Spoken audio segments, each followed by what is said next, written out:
নমস্কার বন্ধুরা, welcome back to my channel. শুরু করছি একটি ভিডিও। তো ভিডিও টাইটেল থাম্বনেল আপনারা সবাই দেখে নিয়েছেন যে ভিডিওটা কী বিষয়ের উপর হতে চলেছে। তো আমি প্রথমেই আজকে ওর কমিউনিটি পোস্টটা নিয়ে বেশ কিছু কথা বলবো। সেটা হচ্ছে, ও একটা বেশ লম্বা চওড়া কমিউনিটি পোস্ট দিয়েছিল। যদিও ওই কমিউনিটি পোস্টটা ও যে কারণে দিয়েছে সেটা হচ্ছে ওর ভিউজটা কিন্তু ভীষণ ডাউন হয়ে গেছে। আজকে টিনু এখনও অবধি কোনো ভিডিও দেয়নি, দুটো শর্টস মনে হয় এসেছে। তো ভিউজটা যেহেতু ডাউন হয়ে গেছে, সেই জন্য ভিউজটাকে আপ করার জন্য ও যদি কোনো কিছু কন্ট্রোভার্সিয়াল কোনো কিছু না দেয়, তাহলে কিন্তু ওর ভিউজটা কিন্তু আপ হবে না। সেই জন্যই একটা কমিউনিটি পোস্ট দিয়েছে। কমিউনিটি পোস্টে নিজেকে ভিকটিম সাজাতে গেছে বা নিজেকে ভিকটিম প্রমাণিত করতে গেছে। আচ্ছা, এবার দেখুন, কমিউনিটি পোস্টে ও সবাইকে দোষারোপ করেছে। সেটা হতে পারে প্রাক্তন শ্বশুরবাড়ি, সেটা হতে পারে ফোকলু, সেটা হতে পারে ওর যে লিগাল যে অ্যাডভাইজার ছিল তিনি, যাকে বগদাদা বলে বোধহয়, তিনি সবাইকে দোষারোপ করেছে। কিন্তু নিজে ভীষণ ইনোসেন্ট, নিজে ভীষণ ওর কোনো দোষ নেই, ও কিচ্ছু করেনি। কিন্তু দেখুন, এই কিচ্ছু না করা মেয়েটিও কিন্তু যে যে কাণ্ডগুলো করে রেখেছে সেটা কিন্তু গোটা সোশ্যাল মিডিয়া দেখেছে। এটা কিন্তু আমরা কেউ এমনি এমনি বলছি না। ধরুন, একটা মেয়ে তার বিবাহিত জীবনে অসুখী, ঠিক আছে, কিন্তু সে তার স্বামীর সঙ্গে থাকাকালীনই একটা ফোকলুর সঙ্গে যেভাবে চ্যাট করেছিল, যে চ্যাটগুলো কিন্তু সোশ্যাল মিডিয়ায় জলজল করছে। হ্যাঁ, এখনও কিন্তু অনেক ভিডিওস বা অনেক কিছুতে কিন্তু সেই চ্যাটগুলো পুরো দেখা যায়। পুরো সেই চ্যাটগুলো একদম অতিরিক্ত ঘনিষ্ঠ সম্পর্কের কিন্তু আভাস দিয়েছিল। এবং সেখানে যে কথাবার্তাগুলো হয়েছিল সেগুলো পরে তার যে প্রেমিক, তৎকালীন যে প্রেমিক, হ্যাঁ, সেই ফোকলু বলেছিল, বা আমি প্রেমের কথা বলবো আর তার মধ্যে সেক্সুয়াল চ্যাট থাকবে না, সেক্সুয়াল কথাবার্তা থাকবে না, এই ধরনের ভাবে কথা বলা হয়েছিল। তাহলে এখন ধরুন, এই যে জিনিসটা, এটা যদি তার হাজব্যান্ড দেখেছে বা এটা দিয়ে হাজব্যান্ড দেখে তাকে সেটাতে প্রতিবাদ করেছে, তাহলে সেখানে দোষীটা আসলে কে? তুমি একটা সম্পর্কে রয়েছো, তাই তো? তুমি একটা সম্পর্কে থেকে তুমি তোমার সেই ঘরে থেকে সেইভাবে থেকে তুমি অন্য একটা পরপুরুষের সঙ্গে তুমি এই ধরনের নোংরামি করে চ্যাট করছো, সেখানে নিশ্চয়ই কেউ ওকে পুজো করবে না, এটা কিন্তু অবশ্যই ভাবতে হবে। আচ্ছা, এবারে কথা হচ্ছে, ঠিক আছে, ওইটা হয়ে গেছে। তারপরে আমরা দেখি যে শ্বশুরবাড়ি থেকে সে চলে আসে এবং আমাদেরকে দর্শকদের, দেখুন, সে তো তাদের সঙ্গে যা করেছে সেটা তারা বুঝে নেবে, কিন্তু আমাদের এই যে আমরা ভিউয়ার্স, আমাদেরকে কিন্তু একটা কথা বলা হয়, সেটা হচ্ছে ওর ওপর শ্বশুরবাড়ি টর্চার করেছে। আচ্ছা, আমাদেরকে হাতে একটা দাগ দেখানো হয়, যেটা আমরা সত্যি কথা আতশকাচ দিয়েও বোধহয় কেউ দেখতে পাইনি। হ্যাঁ, একটা যদি কারোর ওপর সত্যিকারের বধূ নির্যাতন হয় না, প্রথম কথা তার ওই রকমভাবে ভিডিও করারই ক্ষমতা থাকবে না, এবং সে কিন্তু সেই সময়টা ওই পুলিশ প্রশাসন এগুলো নিয়ে কথা ভাববে, এবং সে সেই ভিডিওটা করে বলে যে আমার বাচ্চাকে ওরা কেড়ে রেখে দিয়েছে। তারপরে আমাদের কি একটা ভিডিও আসে যে ওর বাচ্চাকেও নিজের কাছে আনবে। আচ্ছা, বাচ্চাকে নিজের কাছে আনবে, তার জন্য ও বিভিন্ন লিগাল কাগজপত্র জমা দিয়েছে, বাচ্চাকে নিজের কাছে আনবে। তারপর আমরা কি দেখি? তারপর আমরা দেখি ও মাল রিকভারি করতে যায়, এবং মাল রিকভারি করতে গিয়ে ও কিন্তু একবারও বাচ্চার কথা কিন্তু জিজ্ঞেস করে না বা বলে না বা কিছু না, এবং সেখানে গিয়ে খুঁজে খুঁজে ওর সমস্ত মালপত্র কিন্তু নিয়ে আসে, এবং দেখতে পাই ওর মা বাবা সেখানে থাকে, এবং বাবা রীতিমতো কলসি নিয়ে তার জামাইকে মারতে আসে। হ্যাঁ, এগুলো আমরা সব কিছু দেখি। আর সেখানে গিয়ে একদম খুঁজে খুঁজে সব নিয়ে আসে, কিন্তু বাচ্চাটার কথা সে একবারও ভাবেও না, বলেও না। তো একটা জায়গা আসে যখন ফোনদীপ বলে যে বাচ্চাটা বা বাচ্চার কথা জিজ্ঞেস করবে তাহলেই হবে, তখন বলে বাচ্চা কার্ড দেখা যাবে, কিন্তু আমরা বাচ্চাটার কোনো খোঁজ খবর বা কোনো কিছু আমরা কিন্তু দেখিনি যে ও নিচ্ছে, ওই স্পটে গিয়ে নিচ্ছে, ঠিক আছে। আচ্ছা, সেখানে আমরা কি দেখি যে ও বলে বাচ্চাটাকে অন্য কোথাও রেখে দিয়েছে। তারপরে আমরা দেখি যখন ফোনদীপের ভিডিওতে যখন মালপত্র নিয়ে চলে যায়, বাচ্চাটা বসে আছে। তো একটা কথা সেই সময় ফোনদীপ বলেছিল, দেখুন, আমি ফোনদীপকে ধোয়া তুলসী পাতা সাধুপুরুষ বলছি না, বলেছিল যেটা না চোখে আমাদের প্রত্যেকের মনে হয় জল চলে এসেছিল, যে বাবা বাচ্চাটাকে করে যে তোমাকে নিয়ে যায়নি, শুধু মালপত্র নিতে এসেছিল। কোনো মা মায়ের কাছে একটা সন্তানই তো সব, সন্তানই তো হচ্ছে একদম পুরো মানে সব কিছু, ধরুন সেই সন্তানকে ফেলে চলে এলো, অথচ সব মালপত্রগুলোকে গুছিয়ে গুছিয়ে নিয়ে এলো। সত্যি নিজের অমূল্য সম্পদ, নিজের মানে নারী কাটা ধন তাকে ছুঁড়ে ফেলে দিল, আর সেই মানে সমস্ত কিছু নিয়ে এলো, এমনকি কাঁথা খুঁজে পাচ্ছিল না, ঠিক আছে, সেইটা নিয়ে এলো। ভারী অদ্ভুত লেগেছিল আমাদের। যাই হোক, তারপরে আমরা দেখলাম যে কিভাবে সে রীতিমতো ধমকি দিচ্ছে তার শ্বশুরবাড়ির লোকজনকে। হ্যাঁ, সেখানে কিতনে আদমি থে, হ্যাঁ এরকম, মানে তার একে তো ফলস কেস করেছে, পরিষ্কার বোঝা যাচ্ছে, তারপরে সেখানে কিতনে আদমি থে, এই থে ওই থে, অনেক কিছু। আচ্ছা, তারপরে আমরা কি দেখলাম যে ফখলুচন্দ্রের সঙ্গে পরবর্তীকালে যেটা সামনে আসে, ও নাকি ডিভোর্স না দিয়ে বিয়ে করেছে। এইটা কিন্তু একটা রীতিমতো কিন্তু শাস্তিযোগ্য অপরাধ আমাদের হিন্দু আইনে কিন্তু, যেটা আছে, ঠিক আছে, যেখানে কিন্তু মানে স্বামীও করতে পারে না, প্রথম স্ত্রীকে ডিভোর্স না দিয়ে দ্বিতীয় বিয়ে, সেখানে স্ত্রীও কিন্তু করতে পারে না। আচ্ছা, হলো সে মন্দিরে বিয়ে করেছে, রেজিস্ট্রি করেনি, সেজন্যই রেজিস্ট্রি করতে পারেনি, কারণ রেজিস্ট্রেশন হলে তো পুরো সেটা একটা মানে একদম পুরো শাস্তিযোগ্য অপরাধ হয়ে যেত, সেজন্য মন্দিরে বিয়ে করেছে। যাই হোক, মন্দিরে বিয়ে করেছে, সেটা ওরা কি করেছে ফন্দীপরা জানি না, ওরা কোনো কেস করেছে কিনা এই বিরুদ্ধে। যাই হোক, সেপারে দেখি, তারপরে আমরা দেখি পরবর্তীকালে ভিডিও আসে যে সে রীতিমতো তার বাপের বাড়ির ফ্যামিলির সঙ্গে এবং তার তৎকালীন মানে একটা লাইফ কি বলবো, লিভ ইন পার্টনার বলবো না হাজব্যান্ড বলবো, ফখলুর সাথে সে হানিমুন করে বেরিয়েছে। হ্যাঁ, বাসের মধ্যে কি নাচ, এবং তুমি বাচ্চা কেন নিলে না, বাচ্চা কেন নিলে না, সমস্ত অডিয়েন্স তাকে বলতে শুরু করে। আচ্ছা, তখন আমাদেরকে একটা সময় পর বলা হয় যে আমি বাচ্চাকে নিজের কাছে আনবো, সেই জন্য আমি একটা ফ্ল্যাট নিচ্ছি। আচ্ছা, খুব ভালো কথা। তারপরে আমি ওখান থেকে স্কুল কাছে হবে, ফ্ল্যাট নিচ্ছি, তারপরে বাচ্চার জামা কাপড় কিনে দেখানো হয়, এবং তখন কিন্তু সমস্ত কিছু আমরা ভাবি বোধহয় সত্যিই বোধহয় ও বাচ্চাটাকে নিজের কাছে আনবে এবং মানুষ করবে, এরকম একটা ব্যাপার। তার পরবর্তীকালে আমরা দেখি মানে বাচ্চার একটা ডেট আসে, বাচ্চা যখন বলছে ও নাকি সেই ডেটটা জানতো না, আমাদেরকে কিন্তু এটাও বলা হয় যে ও এই ডেটটা কিন্তু জানতো না। যাই হোক, সমস্ত কিছু করে করে মোটামুটি ম্যানেজ দেয়, এবং একটা কাঁদো কাঁদো একটা ও শর্টস ভিডিও কিন্তু পোস্ট করেছিল, এখনও বোধহয় ওর চ্যানেলে ভিডিওটা আছে। সব কিছু হলো, তারপরে ধীরে ধীরে দর্শকরা কিন্তু মোটামুটি বুঝতে পারে যে এই কিন্তু মিথ্যে কথা বলছে। তারপরে একটা সময় পরও বলে যে আমার সঙ্গে ফখলুর, আমার না তো আর ফখলুকে লাগবে, না তো আমার হাজব্যান্ডকে লাগবে, আমার কাউকে লাগবে না। আচ্ছা, হলো, তারপরে আমরা দেখি সে রীতিমতো একদম পুরো মানে মজাসে জীবন কাটাচ্ছে বাপের বাড়িতে। আচ্ছা, ফ্ল্যাটে ওখানে দেখলাম আমরা সমস্ত কিছু দেখেছি, বাপের বাড়িতে মজাসে যখন ফখলুর সঙ্গে ব্রেকআপ হয়ে গেল, এদিকে ফখলু কিন্তু এসে পুরো সত্যিটা কিন্তু বলে দিল, এবং ফখলু যখন এসে সমস্ত সত্যিটা বলে দিল, তখন কিন্তু ও পড়ে গেল মহা ফ্যাসাদে। কারণ আমরা তো দেখতেই পাচ্ছি যে ও বাচ্চাকে কিন্তু কোনোভাবেই চাইছে না, হ্যাঁ, বাচ্চাকে কোনোভাবেই করছে না। দেখুন, সত্যি কথা, ওর বাচ্চাকে অনেকে বলছে, একটা দেখলাম আমার চ্যানেলে কমেন্টস এসছে যে ও তো নিজে অসুস্থ, ও কী করে বাচ্চা সামলাবে, সেই জন্য বাচ্চাটাকে নিয়ে যায়নি। মা কোন মানে যদি বাচ্চা সত্যি শ্বশুরবাড়ির লোক কেড়ে রেখে দেয় না একটা মাইনর চাইল্ডকে, মা মানে নিজের যতটুকু ক্ষমতা আছে দিয়ে বাচ্চাটাকে নিজের কাছে আনার চেষ্টা করে, কারণ বাচ্চাটাই আলটিমেটলি কিন্তু আর সবথেকে বড় সম্পদ। তার কিন্তু ওই কাঁথা, কতগুলো ফার্নিচার, এগুলো কিন্তু নয়। আজকের ডেটে দেখুন, ও শুধু দিল্লিতে বসে আছে, ওর কাছে কিন্তু না তো কাঁথা আছে না তো ফার্নিচার আছে। হ্যাঁ, আজকে ওকে শুতে হচ্ছে ঠান্ডা মেঝেতে, তাহলে এটাই কি তাহলে কর্মফল, এটাই কি তাহলে কর্মফল যেটা ভোগ করছে? আচ্ছা, তারপরে আমরা দেখি যে পরবর্তীকালে হঠাৎ করে দিল্লি একটা শুরু হলো, দিল্লি এপিসোড, ঠিক আছে, যেটা এখনও চলছে কন্টিনিউ। আচ্ছা, দিল্লি এপিসোডে সে চলে গেল হচ্ছে প্রথমে ঠাম্মির সাথে, তারপরে দেখলাম ঠাম্মি যাদের বাড়ি রয়েছে সেখানে গিয়ে রীতিমতো তাদের জামা কাপড় কাচ্ছে, রীতিমতো রান্না করছে। হ্যাঁ, তো এই ধরনের যে জিনিসগুলো করছে, মানে যে মেয়েটা নিজের মা বাবার জামা কাপড় খেয়েছে কিনা সন্দেহ, সে গিয়ে অন্য একটা মানে ফ্ল্যাটে সেখানে ধরুন কারুর জামা কাপড় কাচ্ছে, তো স্বাভাবিকভাবেই তাকে কী জন্য সে গেছে সেটা মানুষ বুঝতে পারে। তো যাই হোক, সেগুলো সব কিছু আমরা দেখি। তারপরে যত দিন যেতে থাকে ওরা কিন্তু আমরা তার যে পরিবর্তনগুলো দেখি, এবং প্রচুর মিথ্যা, তার মধ্যে ওয়েস্ট বেঙ্গলেও ফিরে আসে, ওর মা বাবার মধ্যে কিছু একটা হয়। তারপরে এখন বর্তমানে ও যেটা দেখাচ্ছে দিল্লিতে আছে, তবে আমার সন্দেহ আছে ও হয়তো ওয়েস্ট বেঙ্গলই আছে।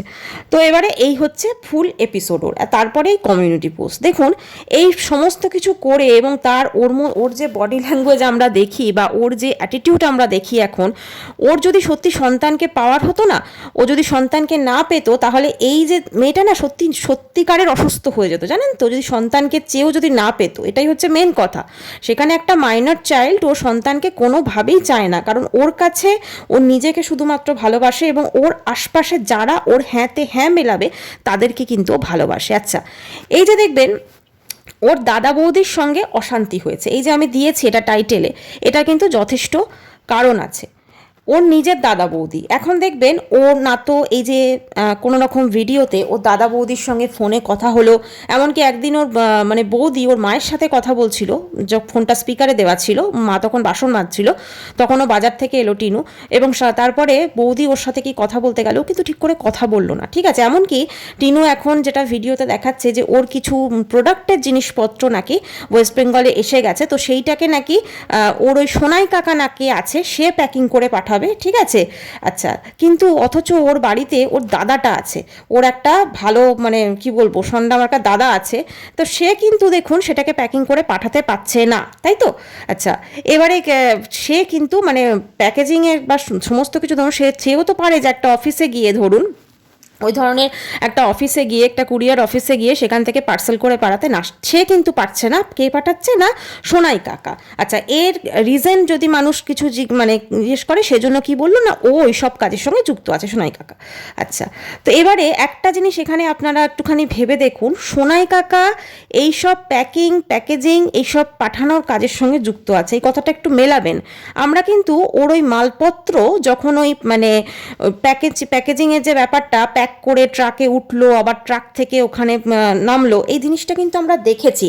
তাহলে এইটা কি যে এই একটা যে ধরুন মানে কি বলবো শুটিং একটা যে ব্যাপার, এই যে একটা ব্যাপার, একটা নাট্যমঞ্চ, তাহলে কি সোনাই কাকাই হেল্প করেছিল কোনোভাবে যেসব প্যাকেজিংয়ের করে টোরে তারপরে এগুলো করার জন্য? হতে পারে, জানেন। তখন একে না সত্যি কথা বিশ্বাস নেই কোনো কিছু, কারণ এ এত মিথ্যে কথা বলে, নিজের বাচ্চাকে আনা নিয়ে পর্যন্ত মিথ্যে কথা বলেছে। সত্যি এ যে কোনটা সত্যি বলছে আর কোনটা মিথ্যা বলছে সেটাই কিন্তু আমরা কেউ বুঝতে পারি না। আর এখন তো সত্যি কথা, ও যদি সত্যিও বলে না, কেউ আর বিশ্বাস করতে চায় না, বলে তুমি মিথ্যা বলছো। কারণ আমরা তো সমস্ত কিছু দেখলাম, মালপত্র আমার বাড়ি থেকে বেরিয়ে গেছে, দিল্লিতে পৌঁছে যাবে। আচ্ছা, তারপর সেই মালপত্র দিল্লি থেকে মানে মাঝ রাস্তায় গেল হারিয়ে, তারপর মাঝ রাস্তায় হারিয়ে যাওয়ার পর তারপরে আবার সেই মালপত্রকে খুঁজে পাওয়া গেল, এবং সেই মালপত্রকে খুঁজে পাওয়ার পর সেই মালপত্র এতটাই মানে সংস্কার কুসংস্কার এত কিছু, মানে যে মেয়ে তার মানে স্বামীর সঙ্গে থাকাকালীন সে পরপুরুষের সঙ্গে সেক্স চ্যাট করে বেরিয়েছে, হ্যাঁ, যে তার নিজের সন্তানকে ছেড়ে চলে এসেছে, সে এতটাই সংস্কারী, সে এতটাই সংস্কার মানে যে সেই মালপত্রকে কিন্তু সে মানে আর নিজের মানে কাছে আনার কথা ভাবলো না, সেই মালপত্রকে সে একদম সোজাসুরি ফেরত পাঠিয়ে দিল, ঠিক আছে, কারণ বাঁধা পড়েছে মালপত্র, বুঝতে পেরেছেন তো। হ্যাঁ, সেটা তো সেই জন্য সেটা করে সে ঠান্ডার মধ্যে দিল্লিতে মেঝেতে শুচ্ছে, বুঝতে পেরেছেন তো। তো সে এতটাই সংস্কারী। তো কথা হচ্ছে যে এইসব যে গল্পগুলো মানুষকে শোনায়, এইসব গল্পগুলো অনেকে আছে বিশ্বাস করেন, এবং অনেকে এত কিছুর পরও তার দোষটা, তার এটা দেখতে পাচ্ছেন না। সেটা তারা দেখুন, অতিরিক্ত ভালোবাসা থাকলে সেটা কিছু করার নেই, কেউ যদি সেটাতে অন্ধ হয়ে যায় আমাদেরও কিছু করার নেই। কিন্তু আমরা এমন অনেকে আছে যারা হয়তো নিয়ে ভিডিও করছি, আমরা যেটা দেখতে পাচ্ছি ভাই সেটা পরিষ্কার তুলে ধরছি, ঠিক আছে।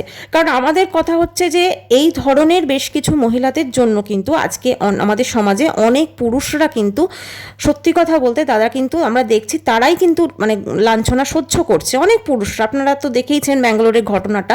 কাজেই সমস্ত কিছু যে তাকে একটাই কারণ এরা বলে দিচ্ছে, শ্বশুর বাড়িতে টর্চার করেছিল, বধূ নির্যাতন হয়েছিল, কিন্তু বধূ নির্যাতনের যে প্রুফ সেটা তো সেভাবে সে দিতে পারেনি। আমার মনে হয় যখন সে সোশ্যাল মিডিয়াতেই পারেনি, যখন সে কোর্টে কি সত্যি দিতে পেরেছে, সেই জন্যই বোধহয় এখন শুধু দিল্লিতে গিয়ে বসে আছে।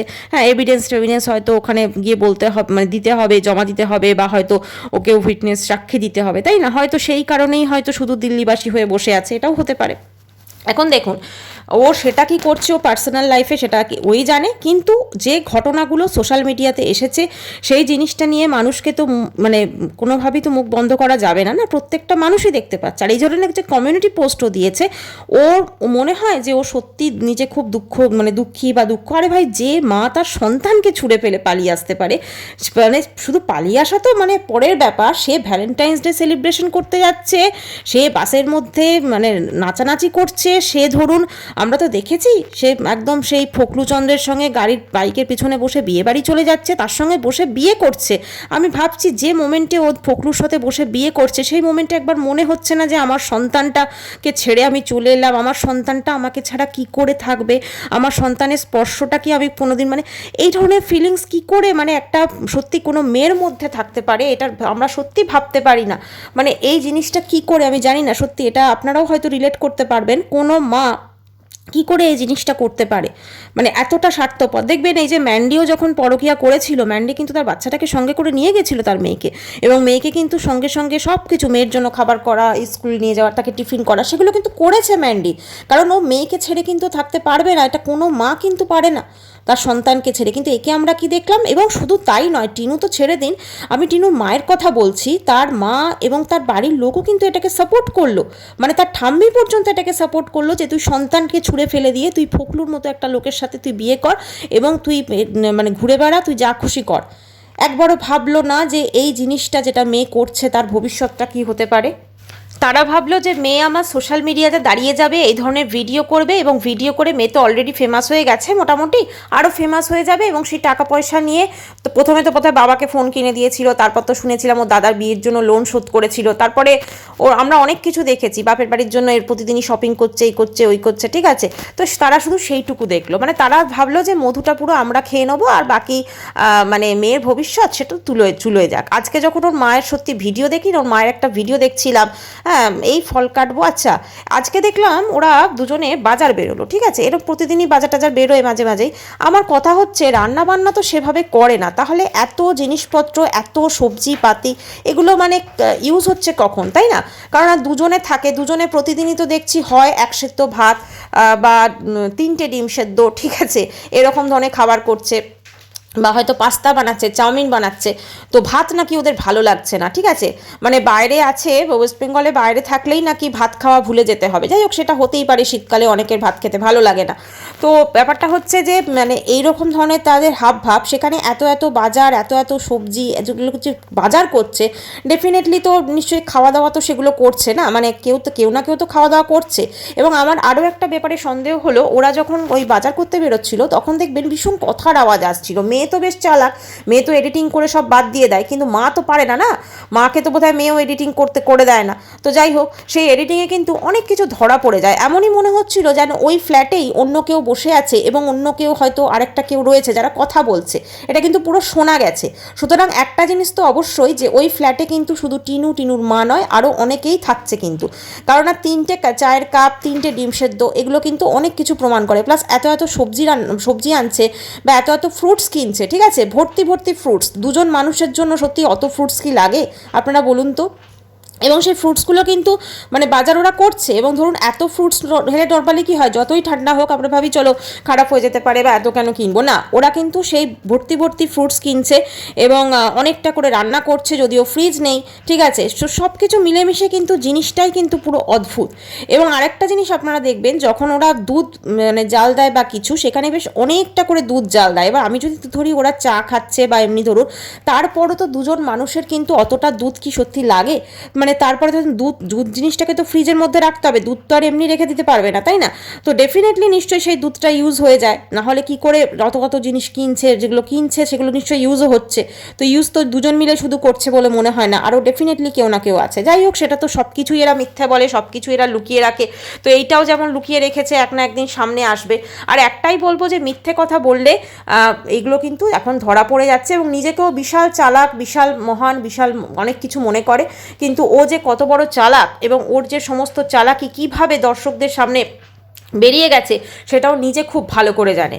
আর সবথেকে বড় কথা, আমি এটা বলছি না যে ফোনদীপ এবং ওর মা খুব ভালো, না, হয়তো অতটা তারা ভালো নয়, কিন্তু তাদের নামে যে মিথ্যা অ্যালিগেশন লাগানো হয়েছিল সেটা কিন্তু আজকে গোটা দুনিয়া বুঝতে পেরে গেছে। এবং ও যে কীভাবে মিথ্যা কথা বলেছিল, কারণ যখন ফোকলু আর ওর বিয়ের ছবিগুলো যখন প্রকাশ্যে এসেছে না, তখন কিন্তু একদম পরিষ্কার হয়ে গেছে কোনটা, মানে বলে না দুধ কা দুধ পানি কা পানি হয়ে গেছে পুরো, মানে কোনটা ঠিক কোনটা ভুল, কে মিথ্যা বলছে কে সত্যি বলছে, সমস্ত কিছু কিন্তু মানে একদম প্রকাশ হয়ে গেছে। কাজেই এত কিছু দেখে ভাই অন্ধ হয়ে তো থাকতে পারবো না, যেটা বলার সেটা অবশ্যই বলবো।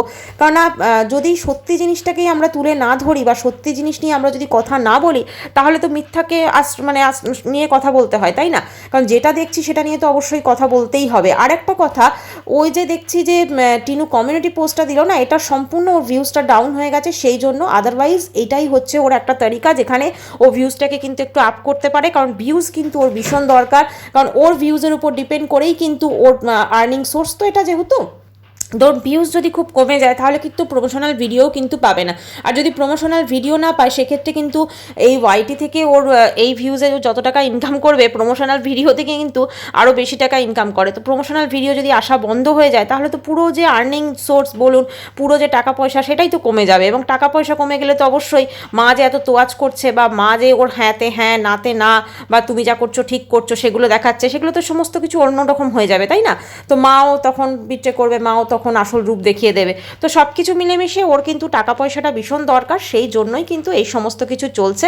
এবং টাকা পয়সার জন্য এরকম একটা কমিউনিটি পোস্ট, না হলে এত কিছু হয়ে গেছে, এত কিছু মানুষ কথা বলেছে, হঠাৎ করে ঠিক এতদিন পর কমিউনিটি পোস্ট দেওয়ার কথা মাথায় এলো কেন, তার কারণটাই হচ্ছে এটা। তো যাই হোক বন্ধুরা, ভিডিওটি এখানেই শেষ করছি। আশা করছি আজকের ভিডিওটি ভালো লেগেছে, আর আবার দেখা করবো নেক্সট ভিডিওতে। চ্যানেলটি ভালো লাগলে অবশ্যই করে সাবস্ক্রাইব করে দেবেন। বাই, সবাই খুব ভালো থাকবেন, বাই।